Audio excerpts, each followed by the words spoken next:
Islamic Research Foundation, an international resource center for understanding and clarification on Islam and comparative religion. الحمدللہ رب العالمین والصلاة والسلام علی خاتم الانبیاء والمرسلین محمد وآلہ وصحبہ اجمعین.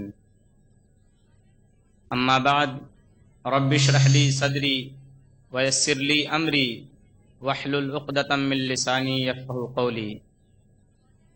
برادران اسلام، درس قرآن کی اس نشست میں آپ تمام حضرات کا استقبال کرتا ہوں.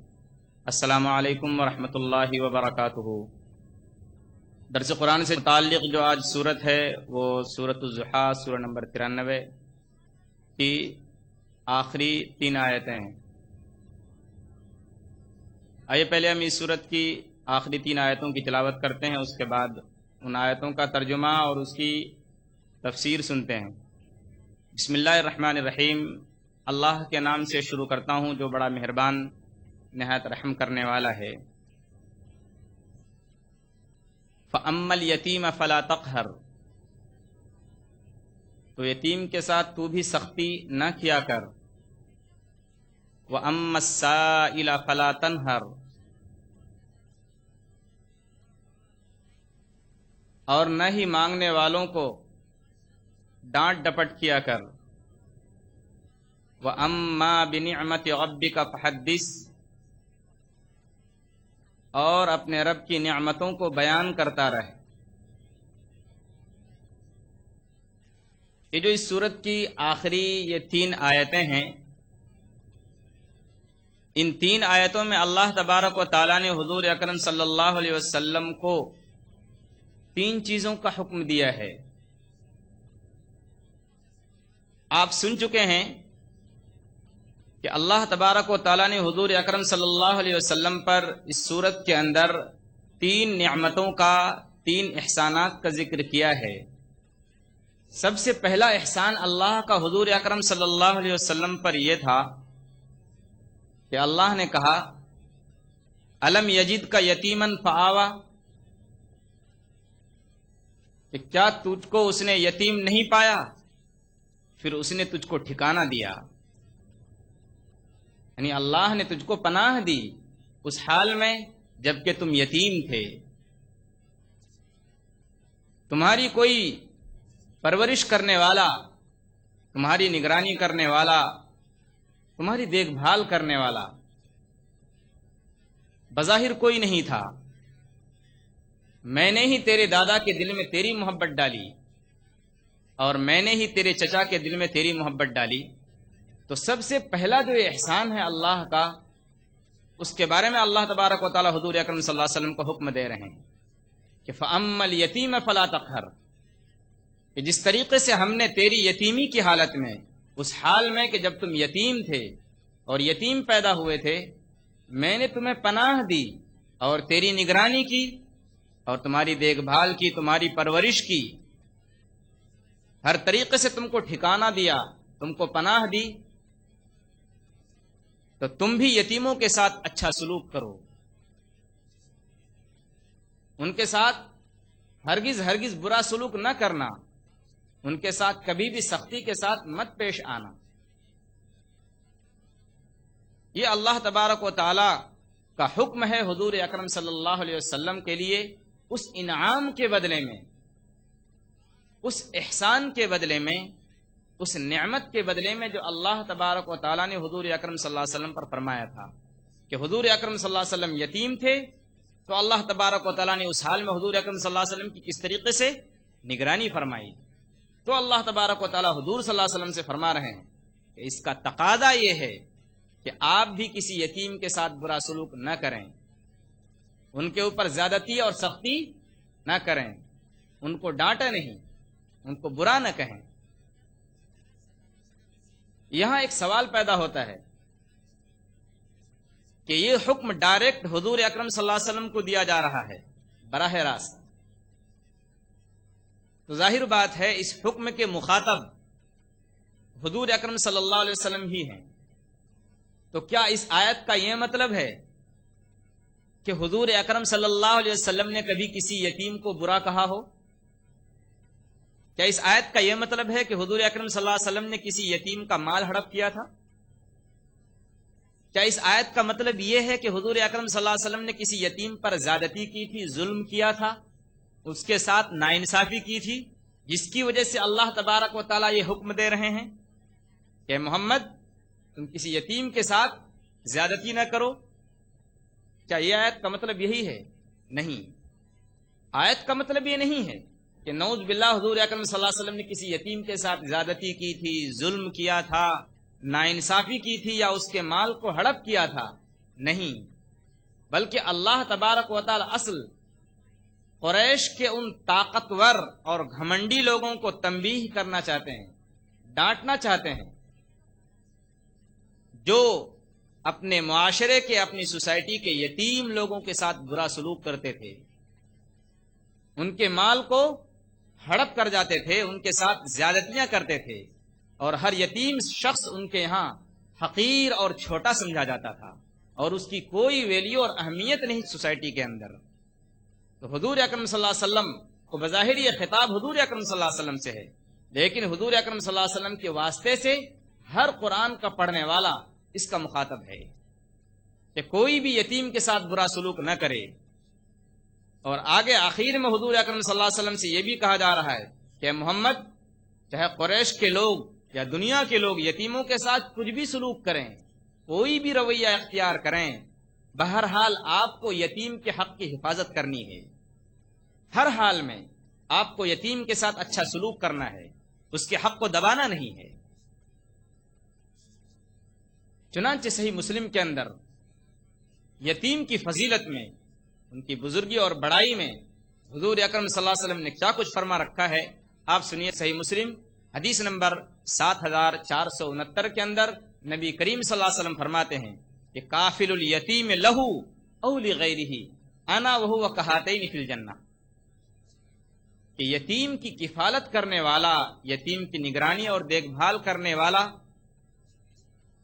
وہ اور میں جنت میں ایسے ہوں گے. کہاتین فی الجنہ. واشار مالک بالسبابۃ والوسطیٰ. اس حدیث کے جو راوی ہیں مالک، انہوں نے اشارہ کیا کہ حضور اکرم صلی اللہ علیہ وسلم نے جو فرمایا کہ میں اور وہ جنت میں اس طرح سے ہوں گے، کا مطلب کیا ہے؟ واشار بالسبابۃ والوسطیٰ. اس انگلی کو سبابہ کہا جاتا ہے اور اس کو وسطیٰ کہا جاتا ہے. ان دونوں کے درمیان بیچ میں اور کوئی گیپ نہیں ہے، کوئی دوسری انگلی نہیں ہے. تو حضور اکرم صلی اللہ علیہ وسلم کے فرمان کا یتیم کی نگہبانی کرے، دیکھ بھال کرے، نگرانی کرے، اس کی پرورش کرے، اس کی تربیت کرے، اس کو پناہ دے، اس کو ٹھکانہ دے، وہ اور میں جنت میں بالکل اسی طریقے سے ہوں گے جیسے یہ انگلیاں دونوں ملی ہوئی ہیں، اور ان دونوں کے بیچ میں کوئی گیپ نہیں ہے، کوئی تیسری انگلی نہیں ہے. اب ظاہر بات ہے وہ کون خوش نصیب ہوں گے. حدیث میں جو الفاظ ہیں کہ کافل الیتیم لہو او لغیرہ، کہ یتیم کی پرورش کرنے والا وہ چاہے اس کا غیر. مطلب کیا ہے اس حدیث کا؟ امام مسلم رحمۃ اللہ علیہ کی جو یہ حدیث ہے، جو انہوں نے اپنی مسلم میں درج کی ہے، اس کا مطلب امام نووی رحمۃ اللہ علیہ نے لکھا ہے کہ اگر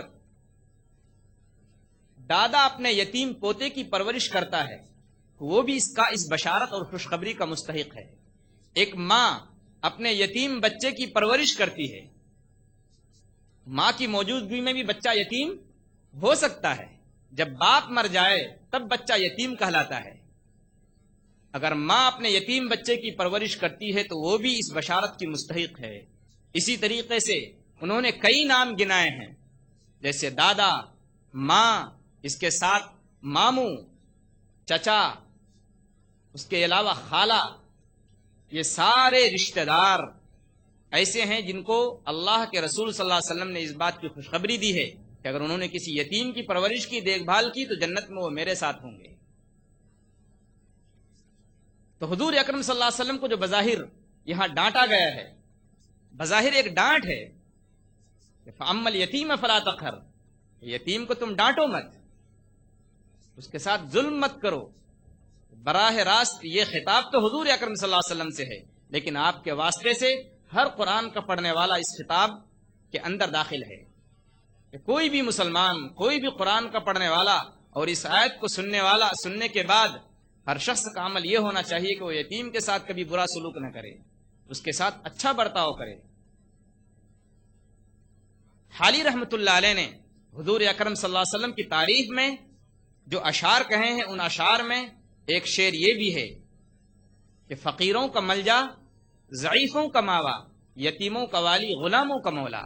کہ حضور اکرم صلی اللہ علیہ وسلم کی حالت یہ تھی کہ ہر مانگنے والا، ہر فقیر آپ کے پاس پناہ لیتا تھا، اس کو معلوم تھا کہ مجھے کچھ نہ کچھ آپ کے پاس سے مل جائے گا۔ فقیروں کا ملجا، ضعیفوں کا ماوا، کہ ہر کمزور آدمی بھی آپ کے پاس جاتا تھا۔ یتیموں کا والی، غلاموں کا مولا، کہ حضور اکرم صلی اللہ علیہ وسلم یتیموں کی خبرگیری کرنے والے تھے، ان کی ہر طرح سے ہمت افزائی کرتے تھے۔ تو آیت کا خلاصہ یہ ہوا کہ ہر مسلمان اور ہر قرآن کا پڑھنے والا یتیم کے ساتھ اچھا سلوک کرے، کبھی بھی اس کو حقیر نظر سے نہ دیکھے، اس کے ساتھ برا سلوک نہ کرے، اس کی پرورش کرے، اس کی دیکھ بھال کرے، اس کی نگہبانی کرے۔ یہ حکم ہے اللہ تبارک و تعالیٰ کا ہم سب کے لیے۔ اس کے بعد جو دوسری آیت ہے جس میں اللہ تبارک و تعالیٰ حضور اکرم صلی اللہ علیہ وسلم کو حکم دے رہے ہیں، وَأَمَّا السَّائِلَ فَلَا تَنْهَرْ، اور مانگنے والوں کو ڈانٹ ڈپٹ مت کیا کر۔ یہ اس دوسرے نعمت کا جواب ہے، دوسرے احسان کا جواب ہے جو اللہ نے حضور اکرم صلی اللہ علیہ وسلم پر کیا تھا۔ دوسرا احسان اللہ نے حضور صلی اللہ علیہ وسلم پر کیا کیا تھا؟ وَوَجَدَكَ ضَالًّا فَهَدَىٰ، اور اس نے تجھ کو راہ سے بے خبر پایا تو اس نے تجھ کو ہدایت دی۔ تجھ کو ناواقف پایا شریعت سے تو شریعت سے تجھ کو اس نے آگاہ کر دیا، شریعت کی باتیں بتا دی۔ اس کا جواب دیا جا رہا ہے، اس نعمت کا تقاضا اور حکم بتایا جا رہا ہے کہ وَأَمَّا السَّائِلَ فَلَا تَنْهَرْ، کہ کسی مانگنے والے کے ساتھ کبھی بھی ڈانٹ ڈپٹ مت کیا کر۔ اب سائل یعنی مانگنے والا سے مراد کون ہے اور کیا چیز مانگنے والا یہاں مراد ہے؟ اس کو جب ہم قرآن اور حدیث کی روشنی میں باریکی کے ساتھ اس پر غور کریں گے تو ہم کو معلوم ہوگا کہ سائل سے مراد دو چیزوں کا مانگنے والا ہے۔ دو چیزیں مانگنے والا، چاہے دونوں چیزیں ایک ساتھ مانگنے والا ہو یا دونوں چیزوں میں سے ایک چیز مانگنے والا ہو۔ پہلی چیز تو یہ ہے، سائل یعنی مانگنے والا، چاہے وہ اپنے بدن کی کسی ضرورت کی چیز مانگے، پیٹ کی کوئی ضرورت کی چیز مانگے، بھوکا ہو، وہ آپ سے کھانا مانگتا ہو یا آپ سے پیسہ مانگتا ہو یا آپ سے اپنی ضرورت کی چیز مانگتا ہو، وہ شخص بھی سائل کے اندر داخل ہے، مانگنے والا ہے۔ اور دوسرا مانگنے والا کون ہے؟ کہ ایک شخص کے ذہن میں کوئی ڈاؤٹ ہو، کوئی شک ہو، مذہب کی کوئی بات اس کو سمجھ میں نہ آ رہی ہو، وہ آپ سے جانکاری حاصل کرنا چاہتا ہو، آپ سے کوئی مسئلہ معلوم کرنا چاہتا ہو اور آپ اس مسئلے کو جانتے ہوں، تو آپ کے لیے، آپ عالم ہیں اور آپ جانکار ہیں، تو واجب ہے کہ اس دین کے مانگنے والے کی ضرورت کو پوری کریں۔ وہ دین کے تعلق سے آپ سے مانگ رہا ہے، دین کے تعلق سے آپ سے سوال کر رہا ہے، آپ سے کوئی مسئلہ پوچھ رہا ہے۔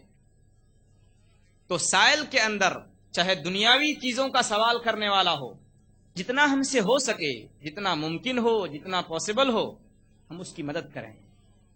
اور اگر دین کے متعلق کوئی سوال کر رہا ہے اور ہمارے پاس اس مسئلے کی جانکاری ہے اور اس کا علم ہے، ہم جانتے ہیں، تو ہمارے لیے واجب ہے، کمپلسری ہے، ضروری ہے کہ ہم اس کو جواب دیں پوچھنے والے کو۔ صحیح بخاری کی ایک روایت ہے، نبی کریم صلی اللہ علیہ وسلم کے بارے میں یہ بات موجود ہے کہ نبی کریم صلی اللہ علیہ وسلم سے ما سئل عن النبی صلی اللہ علیہ وسلم شیئا قط فقال لا، کہ نبی کریم صلی اللہ علیہ وسلم سے کبھی بھی ایسا نہیں ہوا کہ آپ سے کوئی چیز مانگی گئی ہو اور آپ نے لا یعنی نہیں بولا ہو۔ اس حدیث کا مطلب بھی سمجھنے کی ضرورت ہے کہ حضور اکرم صلی اللہ علیہ وسلم سے کسی نے کوئی چیز مانگی، آپ سے دریافت کیا، آپ سے پوچھا، آپ سے مانگا،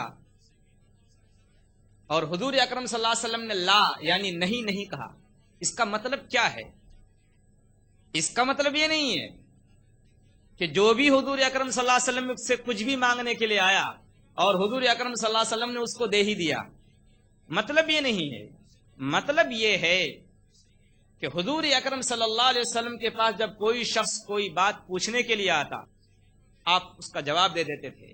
کوئی چیز مانگنے کے لیے آتا تو اگر آپ کے پاس وہ چیز ہوتی تھی، حافظ ابن حجر رحمۃ اللہ علیہ نے فتح الباری میں لکھا ہے کہ آپ کے پاس اگر وہ چیز ہوتی تھی تو آپ دے دیا کرتے تھے، اور اگر وہ چیز آپ کے پاس نہیں ہوتی تھی تو آپ اپنی زبان سے لفظ لا یعنی نہیں استعمال کرتے تھے، بلکہ آپ خاموش رہتے تھے.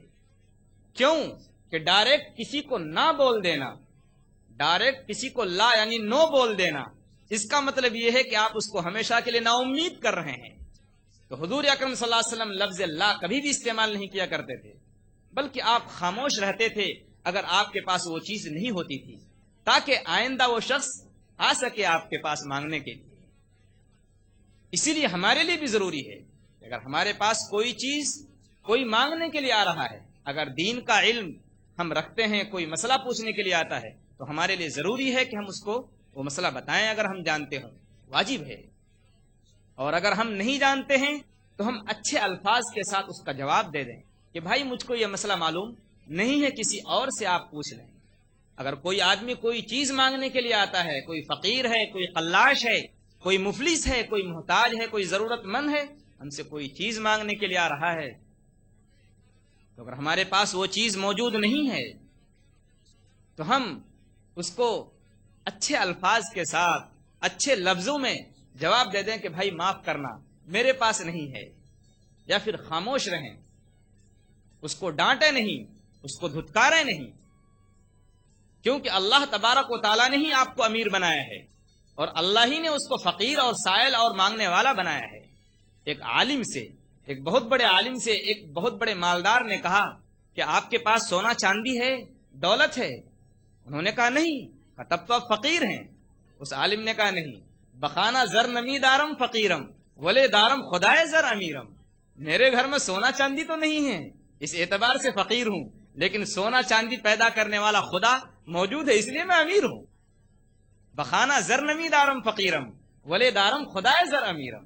میرے گھر میں سونا چاندی نہیں ہے، دولتیں نہیں ہیں جیسے تمہارے گھر میں ہے، اس اعتبار سے تو میں فقیر ہوں، لیکن سونا چاندی کا پیدا کرنے والا اور دولت کا دینے والا میرے گھر میں موجود ہے، اس لیے میں امیر ہوں.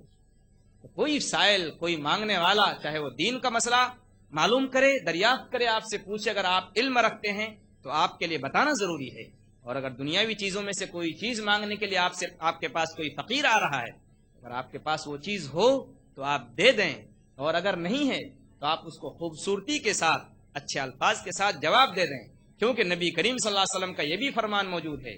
صحیح مسلم حدیث نمبر 2449 میں نبی کریم صلی اللہ علیہ وسلم نے فرمایا اتقوا النار ولو بشق تمرۃ، کہ لوگو جہنم کی آگ سے بچو، چاہے کھجور کی ایک گٹلی ہی کے ذریعے ہو. کھجور کی گٹلی معمولی چیز ہے، لیکن آپ کو اور ہم کو جہنم کی آگ سے بچانے کی وہ صلاحیت رکھتی ہے یہ چیز.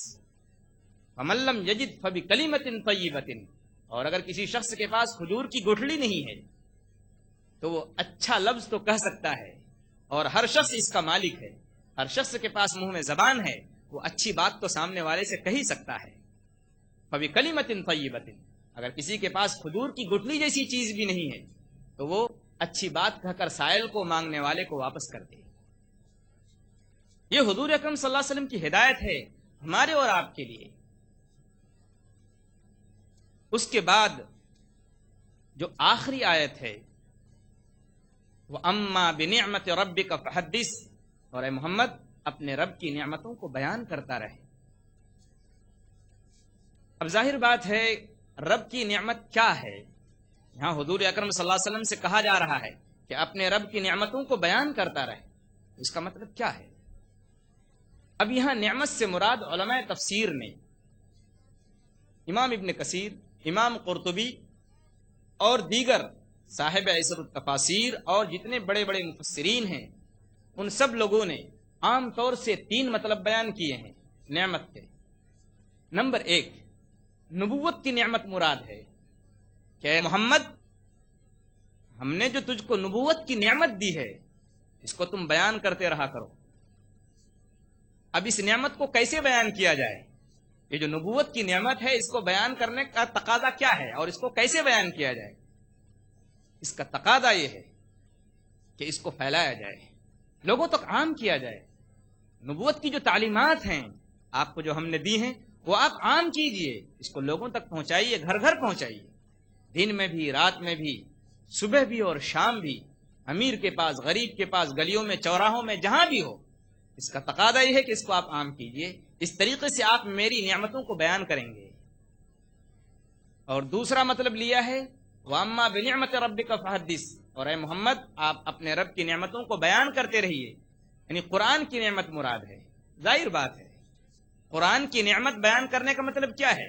قرآن کی تعلیمات کو عام کیجئے، یہ ہر ایک کے لیے آیا ہے، یہ ہر ایک کے لیے ہدایت کی ایک کتاب ہے، یہ گائیڈ بک ہے، یہ رہنمائی کے لیے یہ کتاب آئی ہے۔ آپ اس کو زیادہ سے زیادہ پھیلائیے، اس کی اشاعت کیجئے اور لوگوں تک اس کی تعلیمات کو پہنچائیے۔ اور تیسرا مطلب علماء تفسیر نے یہ لیا ہے کہ یہاں نعمت سے مراد ہر خیر اور بھلائی کا کام ہے، یعنی جو جو بھلائی کا کام آپ نے کیا آپ اس کا حکم دیجئے لوگوں کو، اپنے ماننے والوں کو، کہ جو کام تم نے مجھ کو کرتے ہوئے دیکھا تم بھی کرو، اور دوسروں تک پہنچانے کا اس کو مکلف بھی بناؤ، ذمہ دار بھی بناؤ کہ دیکھو تم نے جو کچھ مجھ سے سنا وہ دوسروں تک پہنچاؤ۔ اور یہ بات وہی ہے جو صحیح بخاری میں موجود ہے، حضور اکرم صلی اللہ علیہ وسلم نے فرمایا بلغوا عنی ولو آیہ، میری طرف سے پہنچا دو اگرچہ وہ ایک ہی آیت ہو۔ بعض علماء تفسیر فرماتے ہیں یہاں نعمت سے مراد حضور اکرم صلی اللہ علیہ وسلم کو دی گئی تمام نعمتیں ہیں، چاہے قرآن کی نعمت ہو، چاہے یتیمی کی حالت میں اللہ تبارک و تعالیٰ نے جو پناہ دی تھی آپ کو، جو احسان کیا تھا وہ بھی داخل ہے، اور پھر جس طریقے سے آپ پریشان تھے، نبوت ملنے سے پہلے آپ پریشان تھے، آپ کے سامنے صحیح راستہ کھل کر دو دو چار کی طرح واضح نہیں ہو رہا تھا، آپ پریشان تھے، سر سے لے کر پیر تک آپ سوال بنے ہوئے تھے، تو اللہ نے آپ کی تمام ذہنی تکلیفوں کو، تمام تردد کو، شک کو اور خلش کو اور ڈاؤٹس کو اللہ نے جو دور کیا، ان تمام کا تقاضا یہ ہے کہ آپ زیادہ سے زیادہ اپنی زبان سے اللہ کا شکر ادا کیجیے۔ صحیح روایت موجود ہے ابو داؤد کے اندر، حدیث نمبر 4811، نبی کریم صلی اللہ علیہ وسلم نے فرمایا من لا یشکر اللہ لا یشکر الناس، کہ جس شخص نے لوگوں کا شکریہ ادا نہیں کیا اس نے اللہ کا بھی شکریہ ادا نہیں کیا۔ تو ہم کو بھی اور آپ کو بھی نعمتیں ملی ہوئی ہیں، بہت ساری نعمتیں ہم اور آپ استعمال کر رہے ہیں، انہی میں سے ایک نعمت قرآن بھی ہے۔ اس کا تقاضا یہ ہے کہ ہم زبان سے اللہ کا شکر ادا کریں کہ اللہ تو نے یہ ہمیں نعمت دی ہے، پھر ایمان کی بھی اللہ نے ہمیں اور آپ کو نعمت دی ہے۔ اس کا تقاضا یہ ہے کہ ہم اس نعمت کو پھیلائیں اور زبان سے بھی اس کا شکریہ ادا کریں۔ دعا کیجیے اللہ تبارک و تعالی مجھے اور آپ کو اپنی تمام نعمتوں پر شکر کرنے کی توفیق عطا فرمائے۔ اللہ تبارک و تعالی مجھے اور آپ کو دین کی صحیح سمجھ نصیب فرمائے۔ وآخر دعوانا ان الحمد للہ رب العالمین۔ کسی بھائی کا کوئی سوال ہو اس صورت سے متعلق تو کر سکتے ہیں۔ السلام علیکم۔ وعلیکم السلام ورحمۃ اللہ وبرکاتہ۔ فقیروں کو پیسہ دے کے ان کو فقیری کے لیے محتاج کر دیتے، اس کے بارے میں کچھ بتائیں گے؟ بھائی صاحب کا سوال یہ ہے کہ ہم کوئی فقیر ہمارے پاس آتا ہے، ہم اس کو دیتے ہیں تو گویا ہم اس کو عادی بنا رہے ہیں۔ فقیر صحیح معنی میں کون ہے؟ قرآن پاک میں بھی اللہ تبارک و تعالیٰ نے اس کا ذکر کیا ہے کہ دیکھو بعض لوگ ایسے ہوتے ہیں یحسبهم الجاہل اغنیاء من التعفف تعرفهم بسیماهم لا يسألون الناس الحافا۔ سورہ بقرہ کی آیت ہے، آیت نمبر مجھے یاد نہیں، کہ لوگ ان کو یہ سمجھتے ہیں کہ یہ مالدار ہیں لیکن صحیح معنی میں یہ مالدار نہیں ہیں۔ یحسبهم الجاہل اغنیاء من التعفف، جو نادان لوگ ہیں، نادان لوگ یہ سمجھتے ہیں کہ یہ مالدار لوگ ہیں۔ صحیح فقیروں کے بارے میں اللہ کہہ رہے ہیں یہ پیشاور فقیر جن کا پیشہ ہی مانگنا ہے، ان کے بارے میں نہیں اللہ کہہ رہے ہیں۔ جو صحیح معنی میں فقیر ہیں ان کے بارے میں اللہ کہہ رہے ہیں یحسبهم الجاہل اغنیاء من التعفف،